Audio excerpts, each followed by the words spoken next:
संभल में एक बार फिर से बाबा का बुलडोजर गरज रहा है। 47 साल से जिस हिंदुओं की जमीन पर अवैध कब्जा करा गया था, उससे दनादन ईंटें उखड़ रही हैं। अवैध कब्जे की दीवारें गिराई जा रही हैं। 1978 के दंगों के बाद पलायन करने वाले हिंदुओं की जमीन पर से अवैध कब्जा हटने लगा, तो अब हिंदू परिवारों को एक बार फिर इंसाफ की उम्मीद जगी है। ताजा मामला मोहल्ला जगत इलाके का है, जहां पर प्रशासन की टीम ने 3 बीघा जमीन को कब्जा मुक्त कराया है। मुस्लिम आबादी के बीच मोहल्ला जगत में हिंदुओं की कब्जाई जमीन पर स्कूल चल रहा था। पीड़ित हिंदू परिवारों का कहना है कि साल 1978 के दंगों में उनके परिवार के किसी शख्स की मौत के बाद वो पलायन को मजबूर हुए। हालांकि उसके बाद कई बार वो अपनी जमीन वापस करने की मांग करते रहे, लेकिन उन्हें डरा धमका कर वहां से भगा दिया गया। सर, ये जमीन जो है सन 78 में जो है यहाँ जो झगड़ा हुआ था, तो उसमें जो है हमारे दादाजी मारे गए थे। हम यहाँ से पलायन कर गए थे और जो है क्या नाम है, उसके बाद इस पर कब्जा हो गया था। हम कभी आते हैं यहाँ पे तो जो है हमें यहाँ से भगा दिया जाता है। उम्मीद जागी है साहब, प्रशासन का सहयोग है। यह है कि अपने जो है थोड़ी बहुत उम्मीद जागी है। तो आप पूरी छोड़ गए थे अपनी? पूरी सब छोड़ के चले गए थे। अब कितने साल बाद आप यहाँ देखने आए हैं? बीच में आते थे कभी? हम यहाँ पे जो है ना, हम किराए का मकान में रहते थे, उसके बाद यहाँ से चले गए थे। तो उसके बाद जब कब्जा हो गया, फिर हम जो 1-2 बार आए थे, फिर हमें जो है यहाँ पे जो भगा दिया गया। तो उसके बाद जो फिर हम अपने, अब हमें थोड़ी सी उम्मीद जागी, प्रशासन का वो है कि साहब उम्मीद है कि मिल सकती है। पीड़ित परिवार का आरोप है कि उन्होंने संभल के सांसद बर्क से भी कई बार मदद मांगी, लेकिन कोई मदद नहीं मिली। लेकिन अब प्रशासन के एक्शन से पीड़ित परिवार को योगी सरकार से उम्मीद जगी है। वहीं प्रशासन का कहना है कि शिकायत मिलने के बाद ही एक्शन लिया गया। जांच में और अवैध कब्जे को मुक्त कराया गया। कब्जाई गई जमीन पर आजाद जन्नत निशा स्कूल संचालित हो रहा था। स्कूल संचालक उस जमीन के मालिकाना हक के दस्तावेज नहीं दिखा पाया। यहाँ पर हमें इनके द्वारा राधे श्याम के परिवार के द्वारा यह शिकायती प्रार्थना पत्र दिया गया था कि हमारी ज़मीन यहाँ पर है, जिस पर यहाँ जो विद्यालय चल रहा है, इसके समिति के द्वारा कब्जा कर लिया गया है अवैध रूप से। तो फिर हम उसी के क्रम में यहाँ आए थे, टीम को लेकर, रेवेन्यू टीम को लेकर। ज़मीन की पैमाइश की गई तो पाया गया कि मौके पर अवैध कब्जा है। फिर वो उनको बुलाया गया और अभी उनको उनकी ज़मीन का कब्जा दिया गया। कितनी ज़मीन का विवाद रहा है? यहाँ पर लगभग 10,000 स्क्वायर फीट उनके हिस्से की ज़मीन यहाँ पर मिली। तो जो लोग आए थे उनको कब्जा दिला दिया गया है। हाँ। संभल में योगी के सनातन प्रण से अब हिंदू परिवारों को अपनी जमीन वापस मिलने की उम्मीद जगी है। हिंदू जमीन के साथ साथ हिंदू मंदिरों से भी अवैध अतिक्रमण हटाने का काम लगातार जारी है। बावड़ी के आसपास बने मकानों को पहले ही तोड़ा जा चुका है। एक दिन पहले ही संभल के नई सराय में सती मंदिर की भूमि से भी प्रशासन ने अवैध कब्जा हटाने की कार्रवाई शुरू कर दी। दरअसल हिंदुओं के पलायन के बाद इस मंदिर के अस्तित्व को मिटाकर जमीन पर कब्जा कर लिया गया था। लेकिन अब योगी आदित्यनाथ के सनातनी प्रण और भू माफियाओं से 1-1 इंच जमीन को छुड़ाने के प्रण से एक बार फिर हिंदुओं में उम्मीद जागी है। साफ है कि आने वाले दिनों में संभल में हिंदुओं की जमीन पर कब्जा करने वालों की मुश्किलें और भी बढ़ने वाली हैं। ऐसे में सवाल है कि क्या आने वाले दिनों में संभल में फिर से बुलडोजर एक्शन देखने को मिलेगा। सवाल ये भी है कि क्या तुष्टीकरण की राजनीति करने वाले सियासतदान क्या अवैध अतिक्रमण हटाने पर भी राजनीति करेंगे या फिर शासन प्रशासन का साथ दे पाएंगे। Bureau report, times now, Navbharat. 1978 में संभल में बड़े दंगे हुए थे और उसके बाद कई लोग मारे गए थे। खुद विधानसभा में योगी आदित्यनाथ ने बोलते हुए आंकड़ा बता दिया था कि कितने हिंदुओं की मौत हुई थी। बड़ी बात यह थी कि कई लोगों को अपने पुश्तैनी घर बार छोड़कर वहां से जाना पड़ा और अब वो वापस लौट रहे हैं प्रशासन से उम्मीद के साथ। सवाल ये कि क्या सभी हिंदुओं को वापस प्रस्थापित करवा लेगी सरकार, और सवाल ये कि बीजेपी जब इस पूरी कार्रवाई को या सरकार जब इस पूरी कार्रवाई को सिर्फ एक इंसाफ से जोड़कर देख रही है तो कोई सियासी पहलू बचता है कि जिस पर आज राजनेता बयान देंगे। हमारे साथ कई सारे मेहमान जुड़ गए, उनका तारुफ आपसे कराएं, उनसे बातचीत हम करेंगे। हमारे साथ अनिला सिंह जुड़ गई जो कि बीजेपी की प्रवक्ता हैं। हमारे साथ स्वामी चक्रपाणी जी जुड़ गए जो कि हिंदू धर्मगुरु हैं। हमारे साथ अशोक यादव जुड़ गए जो कि समाजवादी पार्टी के प्रवक्ता हैं। और हमारे साथ हाफिज नूर अहमद अजहरी साहब जुड़ गए, इस्लामिक स्कॉलर हैं। सभी मेहमानों का बहुत बहुत स्वागत। मैं सबसे पहले अनिला जी, हमने पूरी जो रिपोर्ट दिखाई उसमें ये दिखाया कि कैसे प्रशासन और वहां की सरकार, मतलब उत्तर प्रदेश सरकार, हिंदुओं के साथ खड़ी है और खासतौर पर उन लोगों के साथ खड़ी है जो मजबूरी में अपने घर को छोड़कर वहां से चले गए थे। कितने घरों को, कितने हिंदुओं को उनका मकान वापस दिलाएंगे या जमीन वापस दिलाएंगे आप? क्या सबको आप इंसाफ ऐसे ही दिला देंगे अनिला जी? और दूसरा सवाल ये कि सिर्फ हिंदुओं के लिए ही ये ऑप्शन है या फिर अगर मुस्लिम भी आप लोगों के पास जाता है तो आप लोग उनको ऐसे इंसाफ दिलवाएंगे? मेरी सबको राम राम। और उत्तर प्रदेश की सरकार योगी आदित्यनाथ जी के नेतृत्व में न्याय के साथ खड़ी हुई है।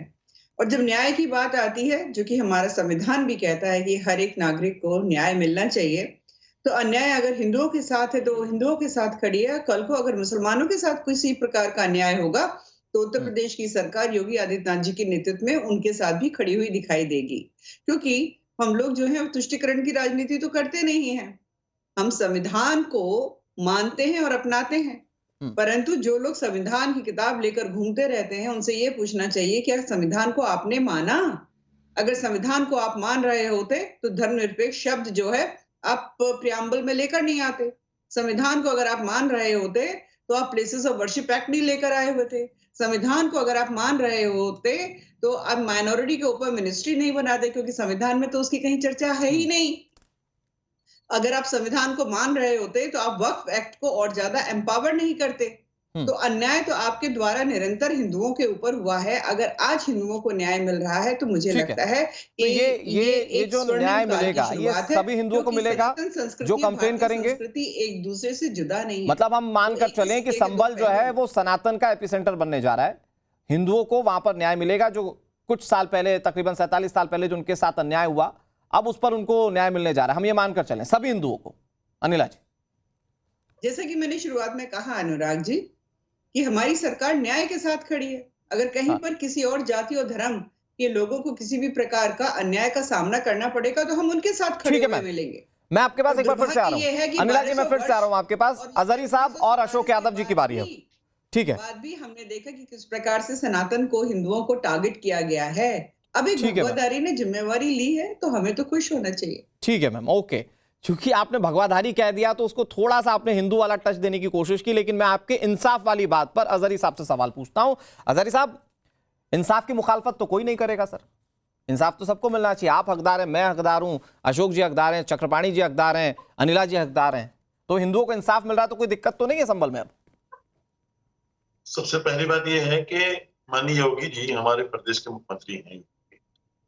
वो बार बार ये दिखाना, बताना, जताना चाहते हैं कि हम एक ही समुदाय के, एक ही धर्म के, एक ही मजहब वालों के मुख्यमंत्री हैं। अरे अभी तो ये जताना। अजहरी साहब, मैंने अनिला जी से यही पूछा ना कि मुस्लिम जाएगा तो इंसाफ मिलेगा क्या? हाँ मैं भाई, अनिला जी ने कहा है, मैं उसका भी जवाब दूंगा आपको। ठीक है सर। मैं आपको बताना चाहता हूं कि नाइंसाफियों को इंसाफ नहीं कह सकते, अन्याय को न्याय नहीं हम कह सकते। ये रस्तोगी समाज जो पहले एक बाकायदा आपके मीडिया के जरिए मालूम चला था, वो खुल करके पहले ही बता गया कि यहाँ किसी ने किसी की जमीन नहीं हड़पी, यहाँ किसी की जमीन नहीं छीनी गई। अब आप ये कहेंगे वो अवैध है, तो ये सरकार है, सरकार जिसे चाहे अवैध घोषित कर दे। जब तक मैंने पहले भी शायद आपसे भी कहा है, मैंने अनिला जी के माध्यम से भी कहा है कि संभल की सरजमीन पर जब से मौजूदा, जब तक ये 5-5 लाशों के मुजरिम जो वहां के जो अधिकारी हैं वो हटाए नहीं जाएंगे, तब तक कोई अन्याय। अजहरी साहब, आप उस पर सवाल पूछिए। अनिला जी उस पर फ्री टू आंसर है। नहीं अजहरी साहब, एक मिनट, मेरा सवाल सुनिए ना अजहरी साहब, शांति से चर्चा करते हैं। अजहरी साहब, मुझे लगता है आपका पॉइंट क्लियर होना चाहिए। मैं ये सवाल आपसे पूछ रहा हूं कि आप कह रहे हैं कि अन्याय वहां पर मुस्लिमों के साथ हो रहा है, तो ये जो बावड़ियां मिल रही हैं, ये जो कूप मिल रहे हैं दबे हुए हैं, ये हिंदू गाड़ कर चले गए? हिंदू अपने घर को खुद छोड़कर चले गए बिना अन्याय हुए? ये मंदिर दबे हुए कैसे मिल रहे हैं सर? जहां पर ये चीजें मतलब 2012 तक वहां पर लोग कह रहे थे कि हिंदू धर्म के लोग पूजा कर रहे थे और उसके बाद उन्हें डर कर भागना पड़ा वहां से। अनुराग, रस्तोगी समाज के बयान आपने, अरे साहब, तो अमरीश जो बयान दे रहा है वो भी तो बयान आपको मानना पड़ेगा ना। अमरीश ने खुलकर कहा कि वो बार बार सांसद साहब के पास गए कि आप मुझे मेरी जमीन दिलवाइए, वहां कोई मदद नहीं हुई। लोग पर जिससे चाहे जो चाहे कहलवा दे, कहलवा रहे सर साहब। वहां ऐसे तो मैं भी कह सकता हूं कि आप भी मुस्लिमों को खड़ा कर देते हैं, बोलते हैं हमारे ऊपर अत्याचार हो रहा है। इसका कोई मतलब थोड़ी है। मैं भी कह सकता हूं ना कि आप भी मुस्लिमों को खड़ा करके बोलते हैं कि हमारे ऊपर अत्याचार हो रहा है, ये बोल दीजिए। नहीं, ये इसकी ऑथेंटिसिटी मौलाना साहब आप थोड़ी बताएंगे। आप सही बात बोलिए, किसके ऊपर जुल्म हो रहा है, क्या आप बीती है, अच्छा मौलाना जो आज साहब एक संभल मिनट में एक हो रहा है, मिनट अजहरी साहब एक छोटी सी बात अजहरी साहब आप एक मिनट आप थोड़ा सा ज्यादा उत्तेजित हो गए। मैं एक छोटा सा तथ्य के आधार पर बात कह लेता हूं। मैं बता रहा हूं आपको कि जिस स्कूल पर कब्जा किया गया था, जिस पर हिंदू पक्ष यानी कि अमरीश गया प्रशासन के पास, उसने बोला कि साहब जमीन मेरी है, उसकी पैमाइश की गई और जो स्कूल चला रहा था उससे पूछा गया कि साहब आप कागज ला के दे दो, तो वो तो कागज तो नहीं दे पाया। जब वो कागज नहीं दे पाया तो उसकी जमीन नहीं हुई। अमरीश ने उसके दस्तावेज पेश किए तो प्रशासन मानता है कि उसकी जमीन है। अब बताइए कि जुल्म और अत्याचार जिससे कब्जा किया उस पर हुए या जो वहां से बेचारा छोड़कर भागा उस पर हुए? उससे पूछा ना। हाँ बिल्कुल अजहरी साहब। देखिए देश के मैं यूपी के ही बहुत सारी जगहें, एकड़ों जमीनें, हजारों लाखों एकड़ों जमीनें मैं आपको दिखाऊंगा, जो लोग सिर्फ वो जो स्टाम्प है ना, स्टाम्प 10-10 रुपए 20 रुपए के स्टाम्प पर पूरी हवेलियां खड़ी हैं। लोग वहां पर पहले अच्छा मैं कह रहा हूं कि अमरीश ने गलत बनवा लिया दस्तावेज। मैं कह रहा हूं अजहरी साहब अमरीश ने गलत दस्तावेज बना लिए। स्कूल संचालक के पास दस्तावेज क्यों नहीं थे? किसने इजाजत दी कि आप सरकारी जमीन पर या किसी और की जमीन पर पूरा स्कूल चलाएं? और कितने साल से आप चला रहे हैं? अरे मैं कह रहा हूं अमरीश झूठ बोल रहा है, वो प्रशासन जांच करे, लेकिन जिसने स्कूल पर कब्जा किया वो गलत नहीं है क्या? देखिए ये मैं खुल करके कहूंगा, किसी का हक है तो हक ना दबाया जाए, उसको मिलना चाहिए। लेकिन ये जो संभल में डीएम साहब की सरपरस्ती, अब आप एकदम सही लाइन पर हैं अजहरी साहब कि हक मिलना चाहिए। ओके अशोक यादव जी, हक मिलना चाहिए तो योगी जी की सरकार और उनका प्रशासन जो कार्रवाई कर रहा है वो तो गलत नहीं है, क्योंकि अजहरी साहब भी मान रहे हैं कि हक मिलना चाहिए। और दूसरा ये कि फिर जो अमरीश था, अगर हक मिलना चाहिए और अगर आप इस बात पर एग्री करते तो वो कह रहा है कि मैं तो हक के लिए कई बार गया सांसद साहब के पास, उन्होंने तो मदद ही नहीं की कभी। देखिए अनुराग जी, अभी भाजपा की प्रवक्ता अनला सिंह जी ने कहा कि सबको न्याय देने के लिए योगी सरकार तत्पर है। अच्छी बात है, सबको न्याय देने के लिए अगर तत्पर है और खास तौर से हिंदू समाज को अगर न्याय देने के लिए बीड़ा उठाई है योगी सरकार, तो कम से कम उत्तर प्रदेश में जो पिछड़े और दलितों के 19,000 आरक्षण लूटे गए, उनकी नौकरियां लूटी गई, 69,000 शिक्षक भर्ती वाला कांड आपको पता ही है, तो उन बेचारों को, पिछड़े दलितों को न्याय कब मिलेगा? वो न्याय या तो सरकार उनको हिंदू नहीं मानती है, उत्तर प्रदेश के पिछड़े दलितों को अगर हिंदू मानती है तो उनको न्याय कब मिलेगा? वो तो हाई कोर्ट ने आदेश भी दिया। नहीं आप एकदम सही कह रहे हैं सर, और मैं साधुवाद देता हूं कि आपने इतने बड़े मंच से उतने बड़े मुद्दे को उठाया, ठीक है, लेकिन आज का टॉपिक सर संभल है। मैं चाहता हूं संभल पर बात करें। देखिए अगर अनुराग जी, अगर किसी को अन्याय मिला, किसी को न्याय नहीं मिला, किसी के साथ अन्याय हुआ है, भेदभाव हुआ है, तो अगर वो हिंदू है, बात ये हो रही कि हिंदुओं को न्याय मिलना चाहिए कि नहीं मिलना चाहिए, तो क्या वो हिंदू नहीं है अनुराग जी? वो भी तो हिंदू हैं। और न सिर्फ 19,000 न्याय को हिंदू मुस्लिम में आप बांट रहे हैं। मेरे लिए तो कोई भी व्यक्ति अगर पीड़ित है तो उसको न्याय मिलना चाहिए, बिल्कुल मिलना चाहिए। और अमरीश आज पीड़ित दिखता है। उसने कहा कि मैं कई बार सांसद साहब के पास गया, मैं अपनी जमीन के लिए दर ठोकरे खाता रहा, उसको मार के भगाया जाता रहा। इस पर अगर आप नहीं कर पाए, देखिए आप सत्ता में थे उन 47 साल में जब ये हिंसा हुई, उसके बाद आप कई बार सत्ता में रहे, आप नहीं कर पाए।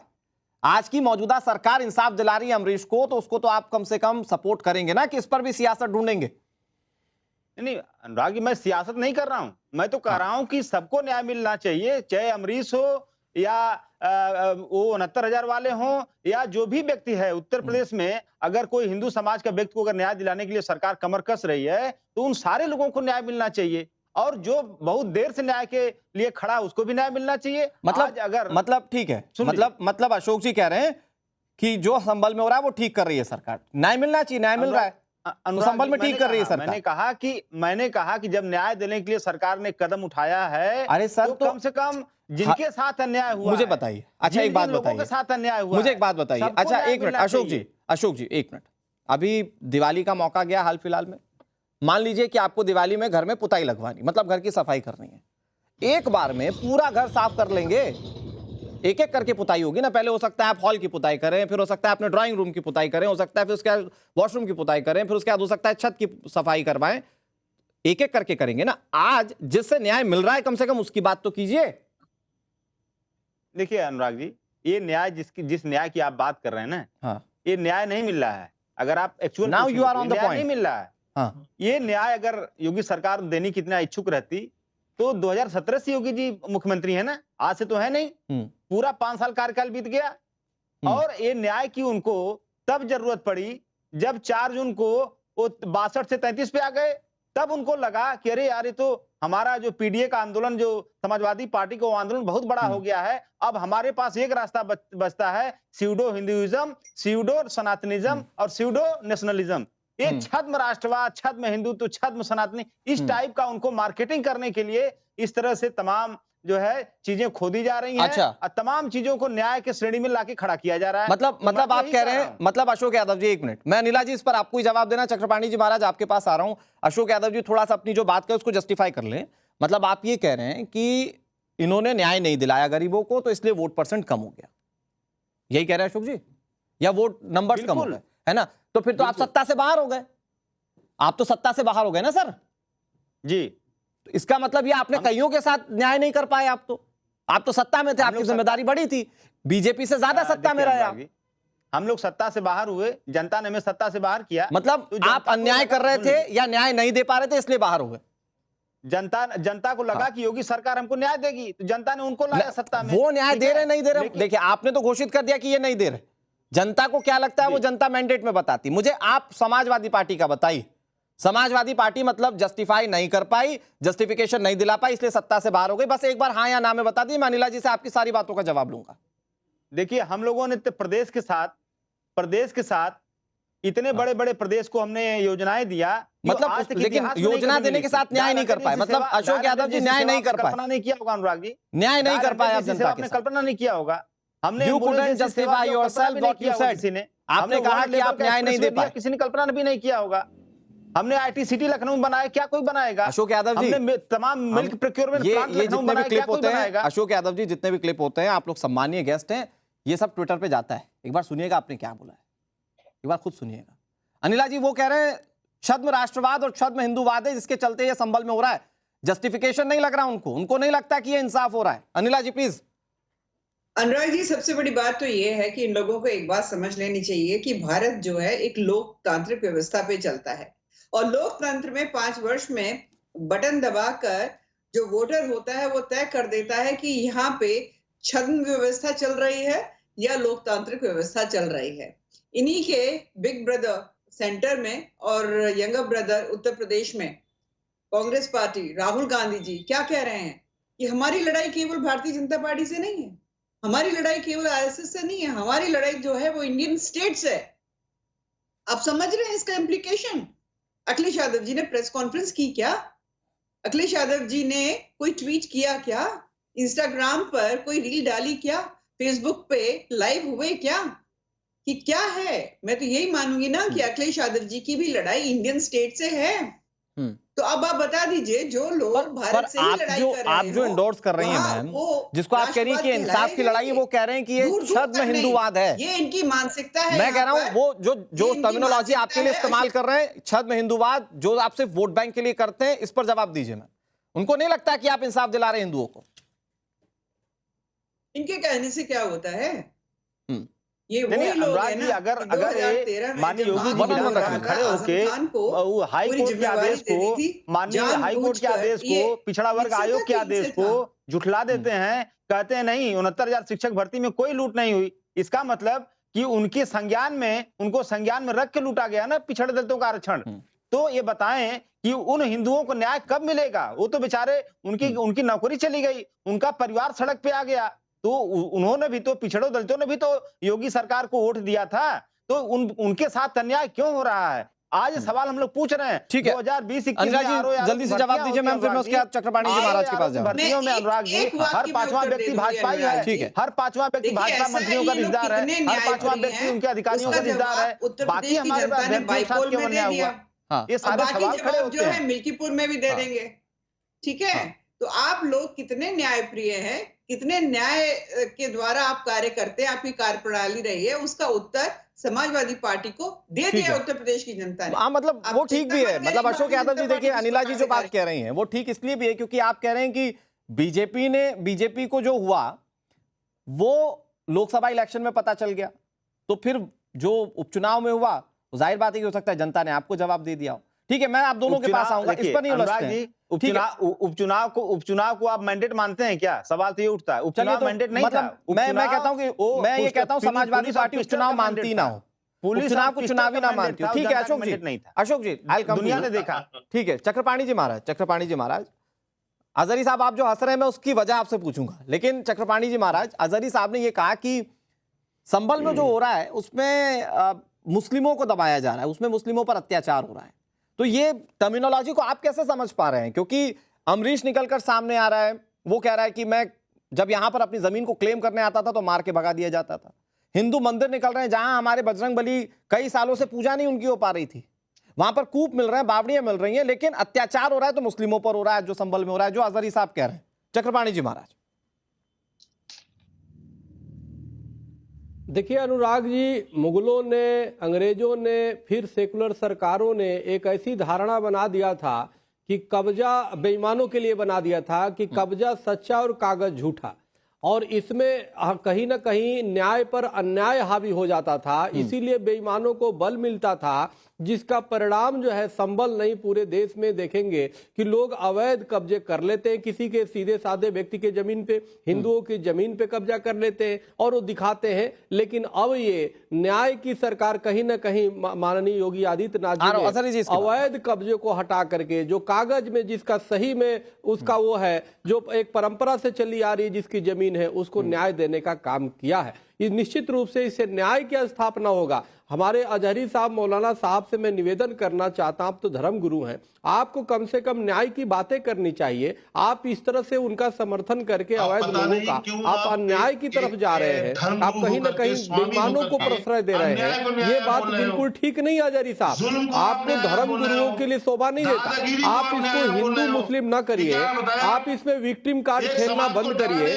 आपको न्याय के साथ खड़े होने चाहिए। आप जरा सोचिए कि 50 वर्ष से वो हमारे हिंदू भाई जो है भटक रहे हैं, अपनी उनकी जमीन, उनके पूर्वजों की जमीन, और उनको अब न्याय मिल रहा है तो आपको पेट में दर्द हो रहा है। आप उनके प्रवक्ता, बेईमानों का प्रवक्ता आप बन गए। इस तरह बेईमानों का प्रवक्ता मौलाना साहब आप बन रहे हो, क्या ये न्याय सम्मत है? क्या कोई भी अल्लाह ताला आपको माफ करेगा कि बेईमानों का प्रवक्ता बन करके आप उनकी तरफदारी कर रहे हैं? अरे भाई, आपको न्याय की बात करना चाहिए। हिंदुओं पे एक तो अन्याय हुआ, हिंदुओं पे एक तो अत्याचार हुआ, हिंदुओं की भूमि को जमीन कब्जा की गई, हिंदुओं के परिवारों को भगाया गया, हिंदुओं को वहां से दंगे करके उपद्रव करके भगाया गया, उनके जमीन को कब्जा किया गया, और आज जब कई वर्षों के बाद उनके साथ न्याय हो रहा है तो आपके पेट में दर्द हो रहा है। आप उनके प्रवक्ता बन के बैठ गए। कितनी दुर्भाग्य की बात है, कितनी एक धर्म गुरु, आप धर्म गुरु हैं, आप मौलाना हैं, आप मुफ्ती हैं, लेकिन इस तरह से चक्रपाणी जी महाराज, एक मिनट मैं रोक रहा हूं सर आपको, सर मैं रोक रहा हूं आपको। न्याय की बातें करनी चाहिए, लेकिन आप अन्याय और धर्म की बातें कर रहे हैं। ठीक है, लेकिन अजहरी साहब धर्म की बातें कर रहे हैं, बिल्कुल आप इस्लामिक स्कॉलर होकर के इस तरह की बातें जो कर रहे हैं, बेईमानों का, अधर्मियों का साथ और समर्थन दे रहे हैं, इसमें क्या संदेश जाएगा? देश और दुनिया आपको देख रहा है, देश और पूरी दुनिया आपको देख रहा है, जिस प्रकार की आप बेईमानों का प्रवक्ता बन करके। महाराज एक मिनट प्लीज, मुझे मजबूरन आपकी आवाज को कम करना पड़ेगा। अजहरी साहब वेट, अजहरी साहब एक मिनट मेरा सवाल सुनिए। अजहरी साहब, तो आप ये कह रहे हैं कि जो 5 लोगों की मौत हुई तो प्रशासन जिम्मेदार, तो मतलब आप पत्थरबाजी की घटना को पूरी तरह से नकारते हैं, ठीक, मैं मान लेता हूं, लेकिन तो क्या आप 1978 में हुए दंगे को नकारेंगे संभल में, और वहां से हिंदुओं के हुए पलायन को भी नकार देंगे क्या? क्या 1978 का दंगा दिखा हिंदुओं की आवाज को तो शुरू से अनुराग जी कम किया गया और दबाया गया। हिंदुओं की आवाज को अगर आप दंगे को सच मानते हैं अजहरी साहब, और अगर दंगे के वक्त हिंदू परिवार जो वो जमीन छोड़कर चले गए, उनको जमीन मिल रही, तो दिक्कत क्या है? पत्थरबाज कह के आप वहां इस तरह से जैसे गोपाल को मारा था बहराइच में, अजहरी साहब बैठ करके आप हिंदू मुस्लिम कर रहे हैं, मुस्लिम का आप गेम खेल रहे हैं, और आप महाराज जी एक मिनट कुछ सवाल मेरे हैं, मुझे लगता है अजहरी साहब को 1 to 1 जवाब देना चाहिए। अजहरी साहब, मेरे पास वक्त लिमिटेड है, अजहरी साहब आप टाइम वेस्ट कर रहे हैं, मैं कह रहा हूं कि आप मुझे बताइए, अगर तो आप संभल में हुए दंगे को मौजूद मानते हैं, अगर दंगा एग्जिस्ट करता है तो ये तो मानेंगे कि हिंदू परिवार का पलायन हुआ, और हिंदू परिवार का पलायन हुआ और वो अपनी जमीन पर, पुश्तैनी जमीन पर वापस आ रहे हैं, कब्जाधारियों से जमीन मुक्त हो रही है, तो इंसाफ तो हो रहा है ना सर? 5 लोग मारे गए, ये दंगा है या नहीं? इसे आप दंगा आप कहोगे या नहीं कहोगे? पत्थरबाजी जो कर रहे थे वो दंगा था कि नहीं था? अरे मैं आपसे पुलिस वालों पर पत्थर चल रहे थे, मीडिया कर्मी पिट रहे थे, वो दंगा था कि नहीं था? नहीं, कैसे कंट्रोल किया जाता है दंगा? जो जैन साहब कैसे के साथ दंगा किया, कंट्रोल किया जो जाता है? अरे साहब सुनिए, हजारी साहब सुनिए मेरी बात। वहां पर कुछ ऐसे खोखे मिले थे जो पाकिस्तान के बताए जा रहे थे, जिस पर जांच चल रही है। संभल में क्या काम है पाकिस्तानी खोखों का? अमेरिका का भी बताया था आपने, उस पर आप जांच नहीं कर रहे हो। अमेरिका का भी बताया था। तो जांच चल रही है ना सर, जांच चल रही है। पत्थरबाजी होना वो शाश्वत था वहां पर, वो सत्य है। और उस पर जांच होना जरूरी है। आप क्लीन चिट मत दीजिए पत्थरबाजों को। शायद ऐसी ही क्लीन चिट मिलने पर पत्थरबाज बेखौफ हो जाते हैं कि हमारी रहनुमाई करने वाले बैठे हुए हैं। कभी कभी वापस आ जाए। अभी 300 किलो आरडीएक्स ओके, बोरी साबित कर पाया। राहुल जी ठीक है। अशोक यादव जी मैं ये कह रहा हूं कि ठीक है, हो सकता है कि मौलाना साहब ना माने, वो कोई भी रीजन हो सकता है, मैं रीजन पर बात नहीं करता। मैं कहता हूं कि बीजेपी बार बार ये कहती है कि जब अमरीश को न्याय मिलता है तो उस न्याय को समाजवादी पार्टी न्याय इसलिए नहीं कह पाती है क्योंकि समाजवादी पार्टी की आंखों पर चश्मा पड़ा है मुस्लिमों का। वो MY समीकरण वाले जो वोट है वो रोक देती है कि इंसाफ को भी इंसाफ ना बोल पाए समाजवादी पार्टी। देखिए अनुराग जी, मैंने कई चीजों पे न्याय की बात की, इसके पहले मैं दोहराऊंगा नहीं जी। लेकिन अगर उन चीजों पर भी न्याय मिला होता तो आज न आप सवाल पूछते, न मैं उस जवाब को देने में आगे पीछे करता। मैं भी जवाब देता, हाँ बिल्कुल। मतलब मान रहे कि आप आगे पीछे कर रहे हैं जवाब देने में, क्योंकि इसके पहले न्याय नहीं मिला है अनुराग, न्याय नहीं मिला इसके पहले। जो तथ्य मैंने गिना उनको न्याय नहीं मिला है। तो अगर उनको न्याय नहीं मिला, ठीक है अनिला जी, लास्ट 10 सेकंड। दूसरी चीज, ऑल योर्स। दूसरी चीज देखिए अनुराग जी, सर मेरे पास वक्त लिमिटेड है। अशोक जी साहब, इतना गला फाड़ कर हिंदू विरोध मत करिए। अभी तो ये शुरुआत हुई है, अभी आपको बहुत सारे मौके मिलेंगे। ये जो आपकी तड़प है ना, ये अभी तो और उभर करके निकलेगी। महाकुंभ का महापर्व चल रहा है, एक शब्द इनके मुंह से नहीं निकला कि हिंदुओं को शुभकामनाएं दे दें। नहीं साहब, बिल्कुल भी नहीं। ठीक है, ठीक है मैम, बहुत शुक्रिया। आज की इस चर्चा में ये बिल्कुल साफ हो जाता है कौन किसके साथ खड़ा है, कौन इंसाफ के साथ खड़ा है, नहीं खड़ा है। क्योंकि आप देखिए, जब सत्तासीन पार्टी होती है उस पर नाइंसाफी का आरोप लगाते हुए सियासत होती है।